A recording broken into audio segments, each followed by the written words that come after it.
years, much of community liaison Wendell Tolber's focus was on the ongoing violence at the Colonial Village Apartments. I started hearing the stories. One story in particular stands with me, that a lady said she had to get in her tub with her dog and sleep there.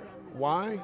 Because all the gunfire that was happening night after night after night. This was probably one of the most violent places in the entire city of Columbus. Aside from crime, the building's conditions and countless code violations gave the city attorney's office no choice but to shut it down in 2023.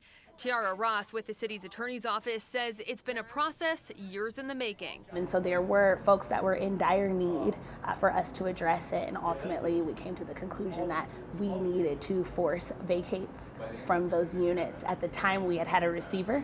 A Cleveland-based development group bought the property in the spring, giving it much more than a facelift. Paul Keebler is one of the visionaries behind the concept. So we always buy, the absolute worst house on the best block. For us, a property like this is actually easier because there's no residents living here. Welcome to the Rand. These entirely new units offer an optimistic nod to the future of the property. And having an affordable option to live in a brand new home, there's a lot of residents that probably won't ever see that again in their lifetime. And even with all of these major renovations, the units are still pretty affordable, starting at just $1,100 a month. Every renter must have a clean record, meaning no felonies or prior evictions.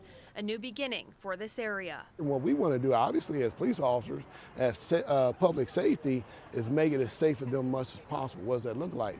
Maybe a little bit more patrolling, driving through a little bit more often. That lawsuit is not closed. The new owners will be required to make sure that they are maintaining this property free from nuisance conditions, and if they are not, we will hold folks accountable.